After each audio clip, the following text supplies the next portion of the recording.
उत्तर प्रदेश विधानसभा चुनाव के लिए भारतीय जनता पार्टी के उम्मीदवारों की पहली सूची आज जारी की जाएगी। पिछले कई दिनों से पार्टी अध्यक्ष अमित शाह उत्तर प्रदेश के प्रभारी और प्रदेश अध्यक्ष समेत तमाम नेताओं से बैठक कर इसकी तैयारी कर रहे थे। बताया जा रहा है कि अमित शाह के घर पर हुई बैठक में इस लिस्ट को फाइनल किया गया है। बैठक में गृह मंत्री राजनाथ सिंह, केंद्रीय मंत्री कलराज मिश्र, पार्टी उपाध्यक्ष ओम माथुर, राज्य बीजेपी अध्यक्ष केशव प्रसाद मौर्य, संगठन मंत्री सुनील बंसल और योगी आदित्यनाथ भी मौजूद थे।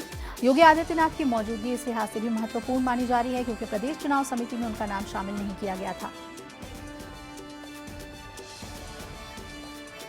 बीजेपी की केंद्रीय चुनाव समिति की बैठक आज दिल्ली में होगी, जिसमें यूपी और उत्तराखंड की पहली सूची जारी की जाएगी। चुनाव समिति 17 जनवरी को फिर बैठेगी, जिसके बाद एक और सूची आएगी। बीजेपी नेताओं का कहना है कि राज्य चुनाव समिति ने सभी 403 सीटों के लिए नामों को अंतिम रूप दे दिया है और अब केंद्रीय चुनाव समिति में नाम जाने से पहले पार्टी अध्यक्ष अमित शाह के साथ वरिष्ठ नेताओं ने सलाह मशविरा किया है।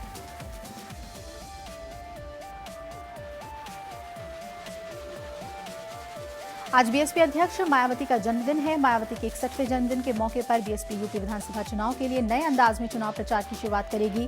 बीएसपी सूत्रों का दावा है कि बहन जी के जन्मदिन के मौके पर ही इस बार डिजिटल प्रचार अभियान की शुरुआत की जाएगी। आज के दिन के लिए पार्टी ने सोशल मीडिया पर डिजिटल कैंपेन के लिए ऑडियो वीडियो सीडी और पोस्टर्स तैयार किए हैं। इन सीडी और पोस्टर्स में बताया गया है कि कैसे मायावती एक अच्छी शासक रही हैं। सूत्रों के मुताबिक मायावती ने इस बार सपा, भाजपा और कांग्रेस को सोशल मीडिया पर मात देने के लिए पार्टी कार्यकर्ताओं को खुली छूट दी है और इतना ही नहीं, पार्टी ने बहन जी को आने दो शीर्षक से ऑडियो वीडियो सीडी भी तैयार कराई है। सपनों को पंख लगाने दो, बहन जी को आने दो कैंपेन वीडियो को बॉलीवुड सिंगर कैलाश खेर ने आवाज दी है। इस वीडियो में मायावती के शासन में सुशासन की बात कही गई है और सपा के शासन में अराजकता, लूट और गुंडागर्दी से जनता की परेशानी दिखाई गई है। एक समय था जब बीएसपी के नेता ये मानते थे कि उन्हें सोशल मीडिया और टीवी में प्रचार करने की जरूरत नहीं क्योंकि उनके वोटरों का कोई इससे वास्ता ही नहीं है। लेकिन पिछले विधानसभा में हार और उसके बाद लोकसभा के चुनाव में शर्मनाक प्रदर्शन के बाद दलितों के वोट बैंक की राजनीति करने वाली मायावती अब नए तौर तरीके अपना रही हैं।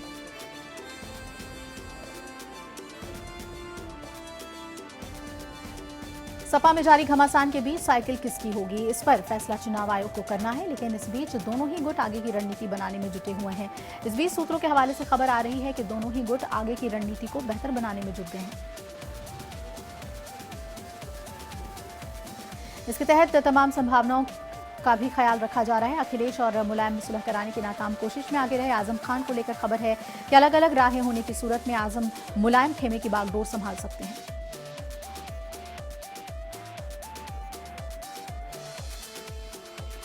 उत्तराखंड विधानसभा चुनाव के लिए कांग्रेस पार्टी आज उम्मीदवारों की सूची जारी कर सकती है। बताया जा रहा है कि प्रत्याशियों के नाम को फाइनल कर लिया गया है। अब पार्टी हाईकमान बगैर देरी किए नामांकन की तारीख से पहले ही प्रत्याशियों के नामों का ऐलान कर सकती है।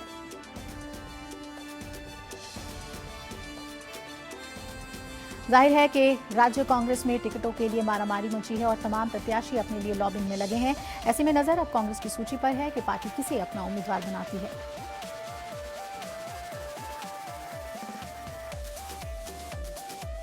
उत्तराखंड की सियासत में बीजेपी का एक बड़ा चेहरा रहे पूर्व मुख्यमंत्री भुवन चंद्र खंडूरी इस बार चुनावी रणनीति से गायब हैं। देहरादून में मुख्य मार्ग पर लगे बीजेपी के पोस्टरों से उनकी फोटो नदारद है।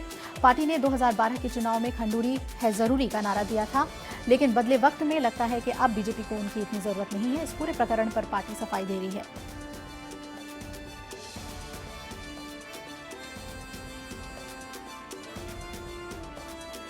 देश की रक्षा में हर पल लगी रहने वाली भारतीय सेना आज 69वां सेना दिवस मना रही है। भारत में हर साल 15 जनवरी को सेना दिवस मनाया जाता है। आज ही के दिन 1949 में भारतीय सेना पूरी तरह से ब्रिटिश सेना से आज़ाद हो गई थी और फील्ड मार्शल के.एम. करियप्पा आज़ाद भारत के पहले सेना प्रमुख बने थे। इस मौके पर दिल्ली के करियप्पा परेड ग्राउंड में सेना प्रमुख जनरल बिपिन रावत अमर जवान ज्योति पर शहीद जवानों को श्रद्धांजलि अर्पित करने पहुंचे।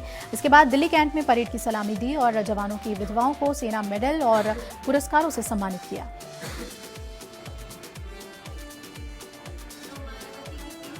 बिहार की राजधानी पटना में एक बड़े नाव हादसे में 24 से ज्यादा लोगों की मौत हो गई, जबकि कई लोग लापता हैं। नाव में 50 से ज्यादा लोग सवार थे। खबरों के मुताबिक नाव पर ज्यादातर बच्चे सवार थे। मुख्यमंत्री नीतीश कुमार ने घटना पर गहरा दुख जताते हुए इसकी जांच का आदेश दिया है। नाव पटना के एनआईटी घाट से चली थी। सभी लोग जिला प्रशासन द्वारा आयोजित पतंग उत्सव और भोज खाकर लौट रहे थे। नाव में सवार 8 लोगों को बचा लिया गया है। खबरों के मुताबिक नाव में क्षमता से ज्यादा लोग सवार थे।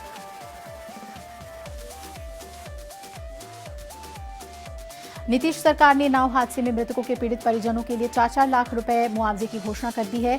केंद्रीय मंत्री रामकृपाल यादव ने नाव दुर्घटना के लिए बिहार सरकार को जिम्मेदार ठहराया और कहा कि प्रशासन की नाकामी की वजह से यह हादसा हुआ। केंद्रीय मंत्री का कहना है कि बिहार के मुख्यमंत्री नीतीश कुमार को इस हादसे के बाद नैतिक जिम्मेदारी लेते हुए इस्तीफा दे देना चाहिए।